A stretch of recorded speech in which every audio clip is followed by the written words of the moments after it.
Thanks for joining us. Tonight, the hidden dangers of laser hair removal, a booming business with ads and coupons enticing customers to get sexy and sleek for summer. But the pursuit of perfection for some skin types can be rife with potential hidden risks. Here's ABC's Jeanine. When they said I wouldn't be able to go out in the sun for a year, that I remember walking out of the parking lot and just like bursting out crying. Oh my God. Yeah. A bride-to-be blistered and scarred before the wedding of her dreams. I was planning on having, all of my friends fly out from Michigan and, enjoy the San Diego weather, go to the beach, do all the things that I love to do. 6 months before YouTuber Eshi J was supposed to tie the knot, she says she was burned during a laser hair removal session. She called off the entire party. I have laser hair removal burns on both of my arms, so starting with the shoulders all the way down. I had burns on my neck and on my lower face. You lost the opportunity to have your wedding. It's just something that you never really think of, at least I didn't, was my skin. And then it being like the first thing that people see about you, it cost me a lot of self-esteem. Scores more like Eshi are considering hair removal options to get sleek and smooth for the hot summer days ahead. Laser procedures capable of zapping unwanted hair are booming. About 1 million people in the U.S. get laser hair removal each year. The procedures amount to a $300 million per year industry. This hair has got to go. Exactly. It's stimulated light energy that penetrates deep down into the hair follicle until the hair is not growing anymore. Ads like this. Since summer's right around the corner, I'm finally doing laser hair removal. I did my underarms. Honestly, the pain, maybe like a 2. Or this promo for unlimited laser hair removal are flooding social media feeds. I honestly thought it was going to hurt way worse. Ideally, it's quick, effective, and safe, but there are risks, and for some skin tones, there can be greater. Back in the 90s, when lasers first came out, a lot of them were built for only lighter skin types. Some of the worst burns that I've ever seen have been in darker skin types. And this is because, in some cases, estheticians or laser people, not even necessarily doctors, they will use a laser that's only intended for very light white skin. What happens is that the device cannot tell the difference between the melanin in the skin and the melanin in the hair, and that's when chaos ensues. Nothing hardly even there. Keisha Wagner-Gaiman is a board-certified nurse practitioner and the founder of Peach Fuzz Laser Studio in Brooklyn, New York. We ended up seeing first and second degree burns go viral on social media. I was like, this is kind of burning, and I'm starting to feel some bumps. I've been using different prescription ointments, sunblock like crazy, and just trying to keep the burns as moist as possible. Got it! As she says, body hair had affected her self-esteem for years. Nice pass. Why did you want to remove all the excess hair? I have very thick, curly hair, and that translates to my arms, my legs. And I think I became very self-conscious of that at a very young age because people around me were not of my skin color, did not have my hair texture. Her first few laser hair removal treatments went well. Then during one session, she had a feeling something wasn't right. I very quickly noticed that my skin was hiving. It was just like lots of patches of hives. She says even as her reaction got worse, she second-guessed herself. Did you tell her so? I told her, hey, is this normal? I pointed at it. She was like, yeah, it's fine. Let's keep going to the other arm. She finished the other arm, and at that point, I asked her to stop. It was just, the pain was way too excruciating. As she says, she did something she feels a lot of women do.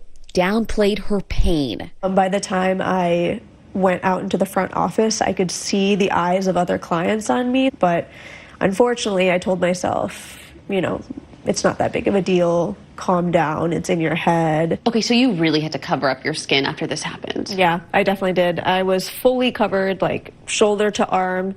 I even wore, sweatshirts so I could cover up my neck. It was 70-degree weather, and I was wearing long sleeve shirts. As she says, the owner of the laser center asked her about her sun exposure while on a recent vacation. She looked at my arms and then very quickly said, why didn't you tell us you were tanning?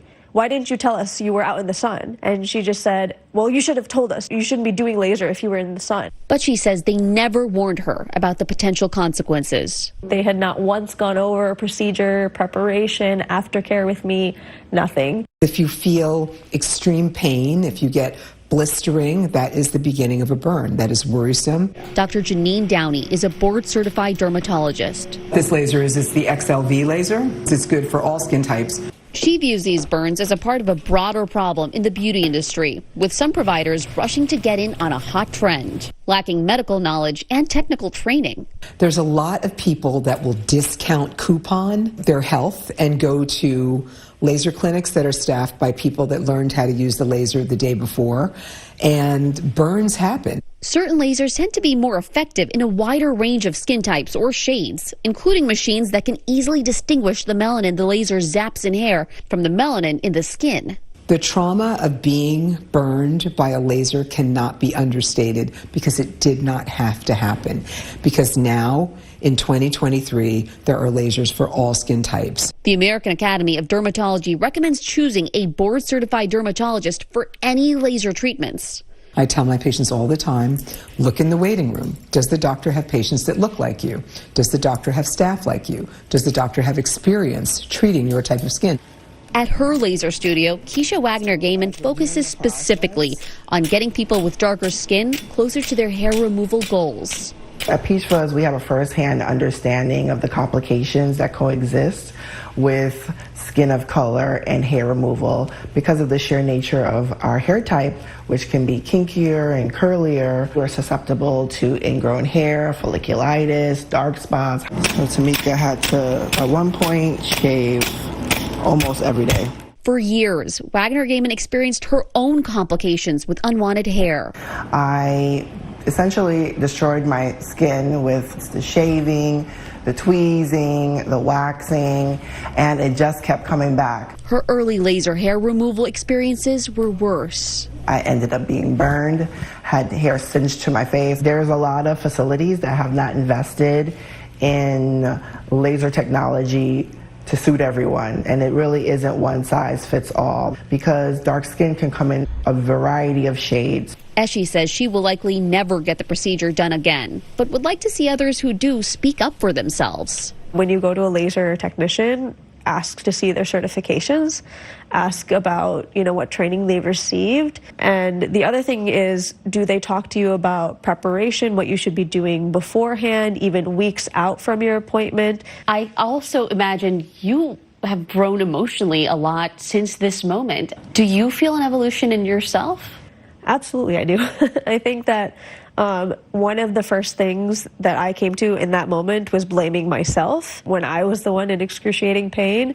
I think a lot of people, especially women of color, feel that we shouldn't be taking up space, but I should trust my gut a little bit more. I should probably speak up for myself. Eshi did not get the dream wedding she'd planned in San Diego, but she did marry the love of her life in a simple courthouse ceremony.